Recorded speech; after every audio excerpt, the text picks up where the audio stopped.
Bavardage du jour, bonjour, c'est votre go sous micro et on se retrouve aujourd'hui dans un nouvel épisode de podcast dans lequel on va parler de la chasse aux sorcières. C'est un épisode qui me tient vraiment à cœur parce que ces dernières années, je me suis éveillée spirituellement. En fait, j'ai réveillé une forme d'essence un peu spirituelle. J'ai capté mon féminin sacré, je me suis intéressée à l'ésotérisme, à l'astrologie, aux lois de l'univers, à la physique quantique, etc. Et j'ai découvert vraiment un monde intérieur euh, magique et merveilleux. Et je me suis posé la question en me disant, mais c'est ouf parce que tout être humain a accès à ce monde intérieur merveilleux. Mais j'ai l'impression qu'on est dans une société qui veut nous couper de notre essence. Forcément, cette essence, elle nous rend libres. Je pense que ça arrange pas tout le monde. Mais je me suis posé la question et je me suis interrogée en me disant, mais pourquoi euh, on est coupé de cette essence. Et du coup, un peu inconsciemment, je me suis intéressée petit à petit à la chasse aux sorcières. Je me suis dit, il y a quelque chose dans cette période que je ne connais pas. J'ai envie d'en apprendre plus. Parce que pour moi, la chasse aux sorcières, c'est vraiment quelque chose qui a eu lieu déjà au Moyen Âge. Pas du tout, ça a eu lieu pendant la Renaissance. Et surtout, pour moi, c'est vraiment, on a chassé des femmes qui étaient méchantes, odieuses, mauvaises, machiavéliques. Et j'ai grandi avec cette image-là de la sorcière typique, la sorcière dans Blanche-Neige, vieille, avec le nez crochu, hideuse, méchante, jalouse, envieuse, et pas du tout avec l'image de la sorcière qui fait des choses positives. Pourtant, quand on se penche sur cette histoire et cette partie-là de l'histoire, on se rend compte qu'en fait, c'est hallucinant. En fait, on a traqué, chassé, exécuté des femmes tout simplement parce qu'elles étaient libres, parce qu'elles étaient sages, parce qu'elles guérissaient avec les plantes, parce qu'elles étaient veuves, parce qu'elles vieillissaient seules, parce que parfois elles étaient en marge de la société, parce qu'elles osaient dire tout haut ce que certaines pensaient tout bas, parfois même parce qu'elles avaient accusé le voisin d'agression sexuelle ou ce genre de choses. Et en fait, quand on réalise la dimension de cette chasse aux sorcières, on comprend en fait qu'en Europe, euh, parce que la chasse aux sorcières, elle s'est passée en Europe, aux États-Unis. En fait, on comprend du coup qu'en Occident, en Europe, on va rester focus sur l'Europe, euh, il y a eu une traque en fait à la liberté féminine, à l'essence divine, au féminin sacré. Et en fait, forcément, je pense qu'aujourd'hui, les générations qui ont suivi, en fait, tous les siècles qui ont suivi cette chasse aux sorcières ont forcément été impactées.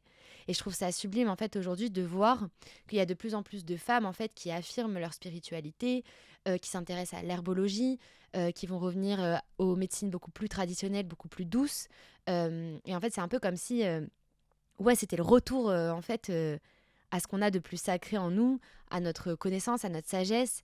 Et c'est hyper important, je pense, de comprendre cette partie-là de l'histoire parce que finalement, on a tous quelque chose d'inné en nous qui résulte de la connaissance, de l'essence divine et de la magie de la vie finalement. Et du coup, c'est hyper important pour moi de vous faire cet épisode et de vous raconter certaines choses que j'ai appris. Si vous souhaitez que je vous partage les livres que j'ai lus et le documentaire aussi que j'ai regardé sur le sujet, n'hésitez pas à m'écrire sur Insta, comme ça je vous enverrai les liens avec grand plaisir. Voilà, donc je préfère vous prévenir, l'épisode il est pas très marrant.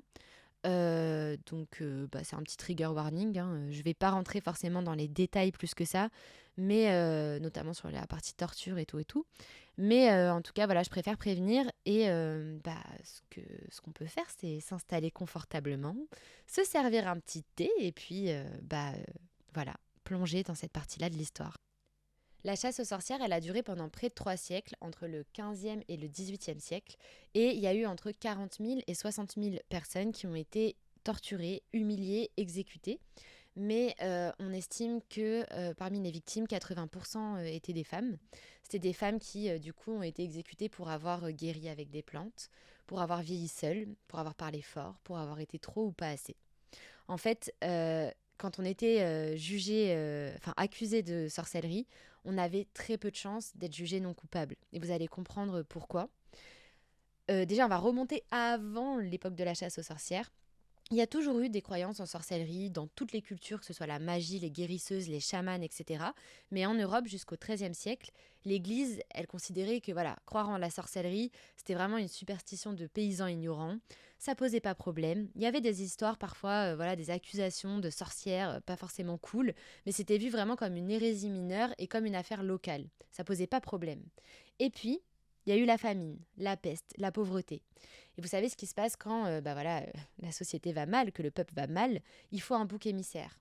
Il faut aussi comprendre qu'en Europe, il y a eu beaucoup de guerres de religion entre les catholiques et les protestants. Les inquisiteurs et l'Église y prennent de plus en plus de place dans le paysage européen et ils s'imposent en fait face aux cultures païennes.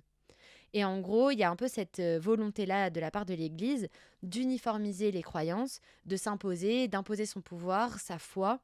Et forcément, toutes les fêtes païennes, toutes les traditions, tout ce qui ne rentre pas en fait dans le moule de l'Église, ça pose problème. Il y a un ouvrage hyper important qui a influencé et qui a permis à la chasse aux sorcières de prendre en fait une dimension, une telle dimension. Ce livre, c'est le Malleus Maleficarum. En 486, il y a tout qui bascule avec cette publication de ce livre, le Malleus Maleficarum, ou le marteau des sorcières. En fait, c'est un ouvrage clé dans l'histoire de la chasse aux sorcières parce que c'est le texte le plus influent de toute l'Inquisition. Il a contribué à institutionnaliser la haine des femmes et à justifier des milliers de persécutions à travers l'Europe. Il a été rédigé par 2 inquisiteurs, mais c'est Cramer qui est le véritable cerveau du livre. C'est un des 2 inquisiteurs. Je ne sais pas si on dit Cramer, Cramé, Kramer. Est-ce que c'est grave d'écorcher son prénom ? Je ne crois pas. Et en fait, ce livre, il est important parce que c'est un guide officiel qui permet de reconnaître, d'interroger, de juger, puis de punir les sorcières. C'est un mélange de théologie, de superstition, de sexisme extrême et de procédures juridiques. Et pendant près de 2 siècles, il va être utilisé dans toute l'Europe, surtout dans les pays catholiques et germaniques, pour juger si une femme est coupable ou non de sorcellerie. Du coup, ce livre, il est divisé en 3 parties. La première partie, déjà, ça va être de prouver, le but de la première partie, ça va être de prouver que la sorcellerie existe et qu'elle vient du diable. Du coup, Cramer explique que ne pas croire aux sorcières, c'est une hérésie. Il dit que le démon utilise les femmes pour corrompre l'humanité. En gros, il pose le contexte, quoi. La sorcellerie existe et les femmes sont proches du diable et sont des sorcières. Ensuite, il va expliquer du coup pourquoi les femmes, elles sont plus susceptibles que les hommes d'être des sorcières.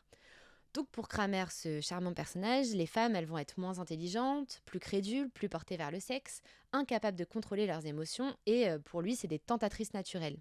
En fait, le Malleus Maleficarum, c'est une attaque misogyne dans un manuel religieux. Il va associer la féminité à la perversion diabolique. Et en gros, dans la 3e partie du livre, il explique du coup comment identifier, interroger et juger une sorcière.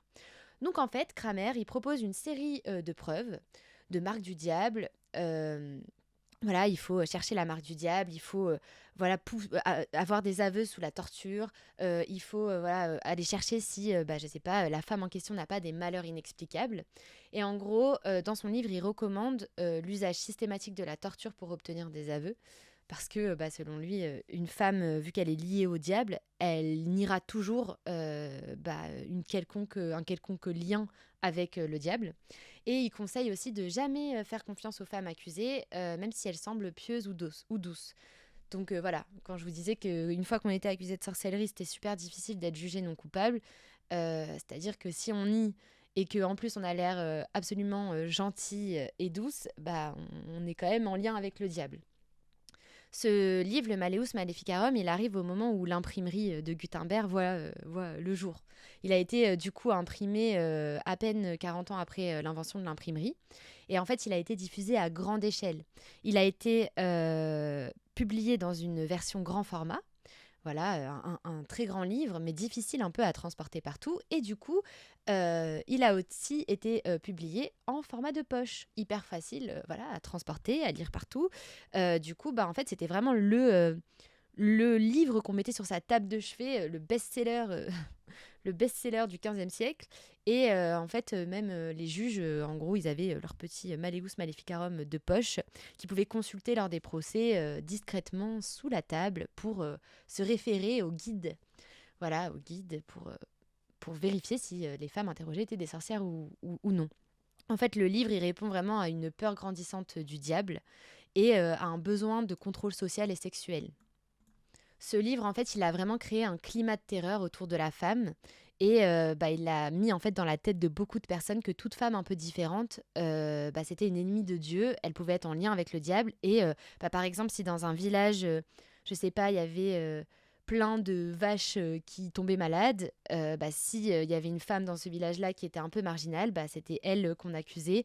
C'était la sorcière du village et elle était jugée, torturée, humiliée et puis très souvent exécutée.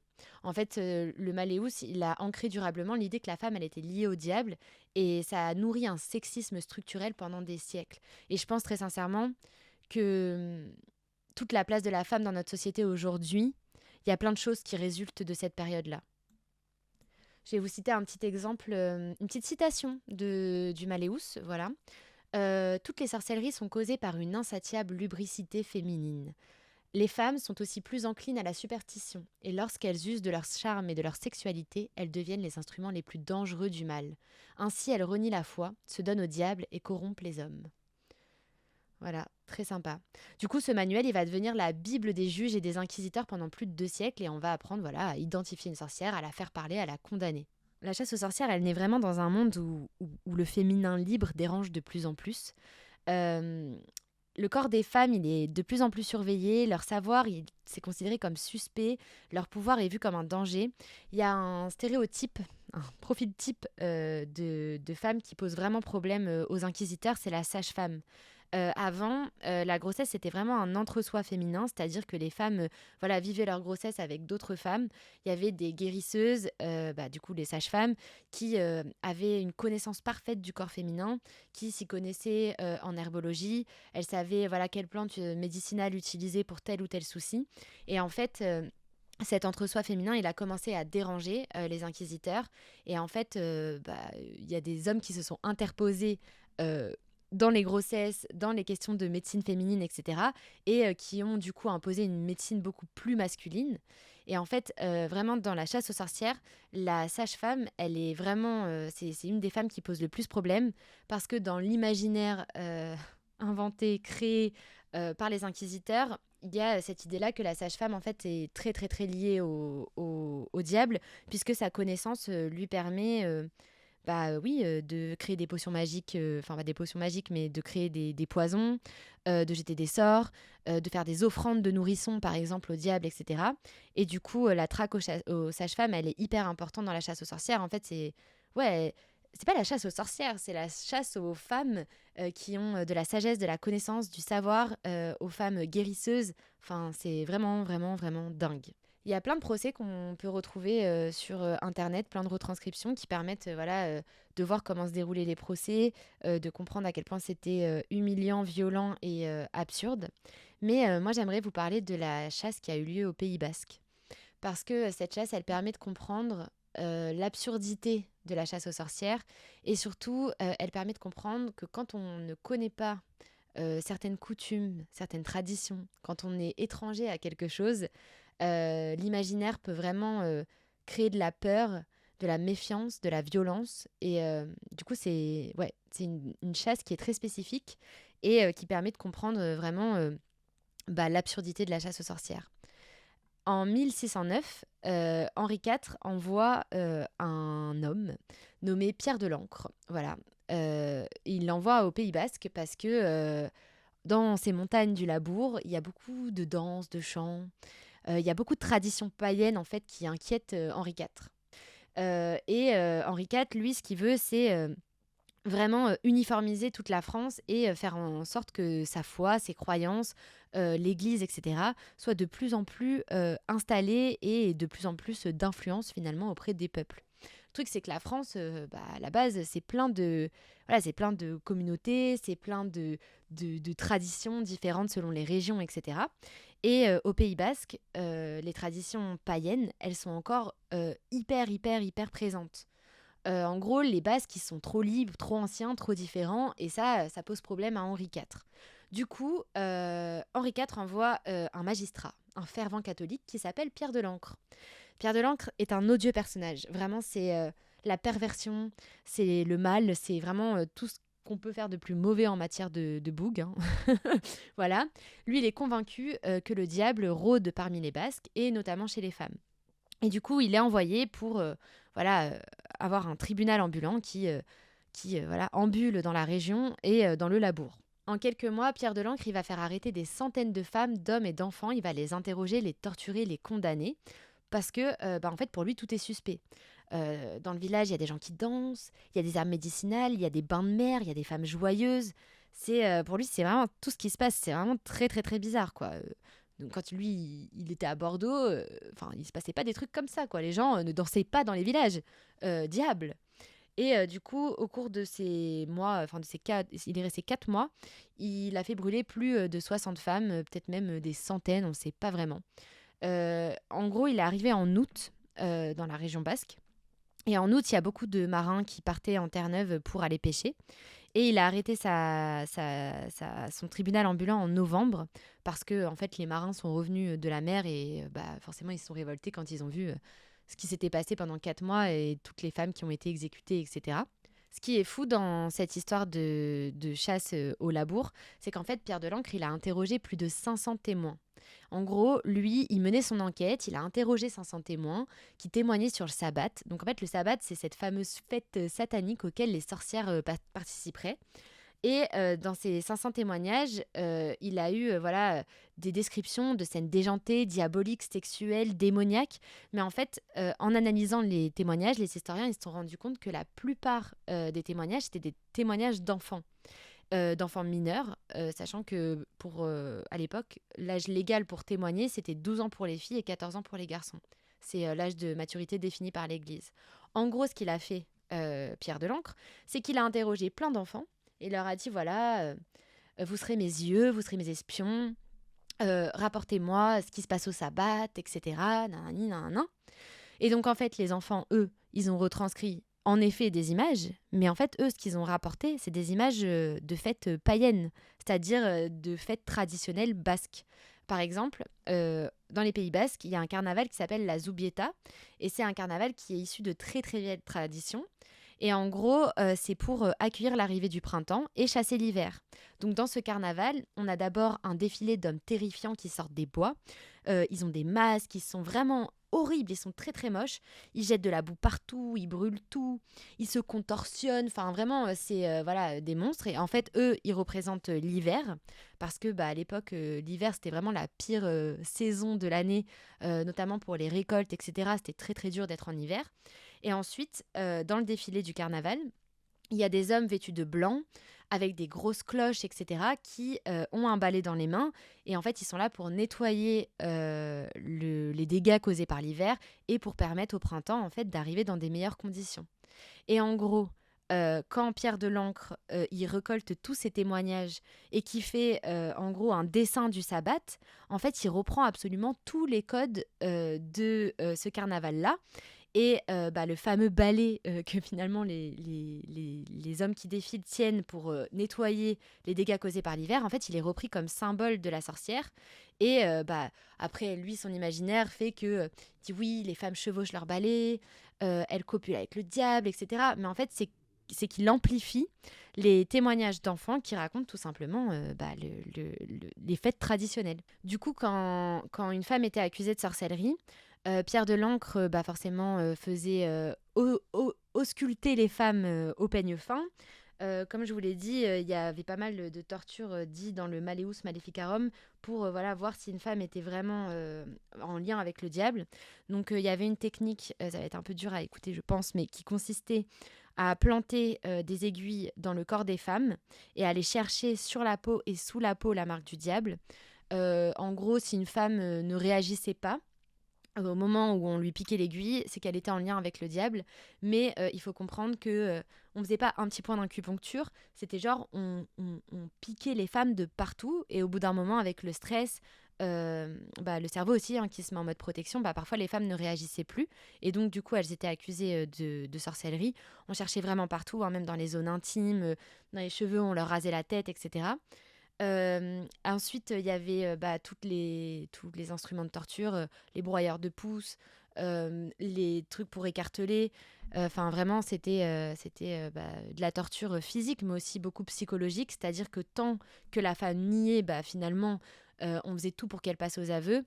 Et forcément, sous la pression, les femmes finissaient par avouer parce que elles avaient peur, elles étaient en stress, elles voulaient finalement au bout d'un moment, l'esprit, le cerveau fait que ouais, on lâche tout, quoi.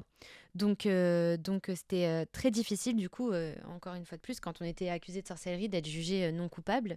Et puis Pierre Delancre, il s'amusait, voilà. Enfin, il avait un côté très pervers. Déjà, il interrogeait jamais, parce qu'il y a des hommes qui ont été accusés de sorcellerie. Il interrogeait jamais les hommes sur la sexualité avec le diable, etc. Ça l'intéressait pas. Mais lui, par contre, dès que c'était des femmes qui étaient voilà, accusées de sorcellerie, il demandait beaucoup de détails sexuels, beaucoup de... C'était un gros pervers, quoi. Il demandait aussi aux femmes de reproduire le sabbat dans la forêt, de danser autour du feu, etc. C'est très particulier. Je trouve qu'il y a un peu un truc pervers, humiliant et c'est fou, quoi. Et d'ailleurs, pour le feu, parce que dans ce fameux sabbat, il y aurait voilà, des feux qui seraient allumés à l'honneur du diable. Il faut pas oublier que voilà, dans les fêtes païennes, par exemple, le feu de la Saint-Jean, c'est... quoi que peut-être feu de Saint-Jean, c'est peut-être pas païen. Mais bref, dans les traditions païennes, il y avait beaucoup de feux qui étaient allumés justement pour célébrer plein de choses, etc. Donc, bref, il a fait un... Ouais, il a tout whipped, comme on dit. Vraiment, Pierre Delancre, c'est un odieux personnage.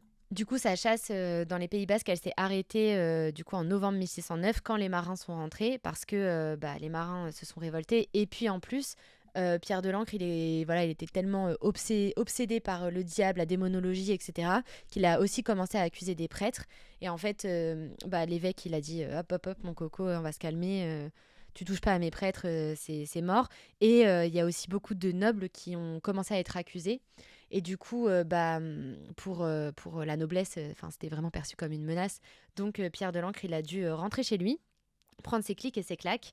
Et donc il est rentré en 1609 dans son fameux château bordelais. Et puis il a continué à être complètement matrixé par la démonologie, les sorcières, le labour, les femmes du labour. Et du coup, il a écrit un livre qui s'appelle Le tableau de l'inconstance des mauvais anges et démons. Et voilà, dedans, il écrit les Basques sont les plus enclins à la sorcellerie de toute la chrétienté. Les familles sont plus lubriques, plus légères, plus promptes à servir le démon que les hommes. Bonne nouvelle, ce livre a complètement flop parce que en fait, en 1612, la sorcellerie, c'était plus du tout in. On s'y intéressait pas. Et du coup, surtout que il y a quand même des inquisiteurs qui se sont rendus compte qu'il y avait énormément d'abus dans la chasse aux sorcières, notamment en Espagne. Il y a un inquisiteur qui a mené des procès, qui s'est vraiment intéressé, qui voulait vraiment trouver la preuve, mais la preuve ultime que la sorcellerie existait. Et en fait, je crois que pendant 8 mois, il a participé à plein de procès, il a mené une enquête, etc. en Espagne. Et en fait, il s'est rendu compte que il n'y avait absolument aucune preuve de sorcellerie. Et du coup, l'Espagne, c'est le premier pays, d'ailleurs, qui a arrêté la chasse aux sorcières et qui a interdit toute exécution pour accusation de sorcellerie. Du coup, on comprend bien que la chasse, elle n'était pas seulement spirituelle, c'était vraiment une guerre politique. On brûlait des femmes pour purifier le royaume, on effaçait une culture pour renforcer le pouvoir. Et en fait, dans les flammes d'Europe, du Pays Basque, de l'Espagne, tous les bûchers qui ont été mis en place, en fait, c'était pour inscrire l'Europe moderne. Là où la peur en fait devient un instrument de contrôle. Du coup, c'est fou de se dire que il y a eu une traque en fait à la femme libre, à la femme guérisseuse, à la femme qui avait une certaine spiritualité, juste une liberté d'être. En gros, la seule femme qui ne posait pas problème, c'était celle qui était sous tutelle et qui restait sagement à sa place. Donc en fait, il y a la femme sage au sens la sagesse et la connaissance, et puis la femme sage au sens soumise à l'homme. Et c'est vraiment dingue, quoi. On parle quand même de 3 siècles où, certes, il y a eu des femmes qui ont été brûlées, mais on parle aussi de toutes celles qui ont été torturées, humiliées sans avoir été exécutées. Je pense, on a forcément quelque chose qui est ancré en nous de cette période, parce qu'on a forcément des ancêtres qui ont été victimes de cette chasse aux sorcières. Elles ont été soit victimes en ayant été accusées, jugées, torturées et puis exécutées, mais aussi victimes en ayant été témoins, en ayant subi la peur. Voilà, il y avait une atmosphère, je pense, qui régnait de terreur et de crainte du diable. Et en fait, cette peur-là, je pense qu'elle s'est inscrite au fur et à mesure du temps et dans notre société. Je pense que c'est ancré. Et je trouve ça dingue parce que moi, quand je me suis éveillée spirituellement, j'ai vraiment eu ce sentiment un peu de honte et de gêne. Un peu comme s'il fallait pas trop en parler. Un peu comme si ouais, il y avait une forme de tabou. Et je pense que le tabou autour de la sorcellerie, entre grands guillemets, mais de la spiritualité, de la liberté féminine, etc., vraiment, il s'est ancré à cette période-là de l'histoire et que les siècles qui ont suivi ont perpétué finalement des réflexes liés à cette période. Et c'est pour ça aujourd'hui qu'il y a une forme de fierté et d'émotion quand on voit que les femmes, en fait, elles commencent, les femmes, les hommes, hein, il y a plein de mecs aussi qui s'intéressent à l'herbologie, à la médecine douce, à la médecine naturelle, etc. Et c'est trop bon de voir, en fait, l'humanité reprendre un peu sa souveraineté et se libérer finalement de ses carcans. Et autant, moi, avant, j'avais une forme un peu de gêne liée à ma spiritualité, mais en fait, aujourd'hui, j'en suis hyper fière. Et bah, je rends hommage finalement à toutes ces femmes qui nous ont précédées, à toutes ces femmes qui ont été finalement torturées et humiliées, exécutées pour avoir été simplement des femmes libres. Et voilà, aujourd'hui je leur rends hommage, ça m'émue de ouf parce que on a la chance aujourd'hui de se battre pour notre liberté. Et il faut continuer voilà, de prôner cette liberté-là et de jamais baisser les bras en fait sur notre féminin sacré, notre souveraineté, notre essence. Enfin, ouais, vraiment, l'homme, de toute manière, l'homme avec un grand H est un être qui vient quand même d'une galaxie magique. On est tous magiques. On nous a imposé une façon de vivre, qu'on nous a imposé un bon système de pensée, qu'on nous a, voilà, on a voulu nous mettre dans un moule, dans une, ouais, on nous a complètement torturé l'esprit pour penser bien. En fait, reprenons notre pouvoir. Voilà. En tout cas, j'espère que cet épisode vous aura plu.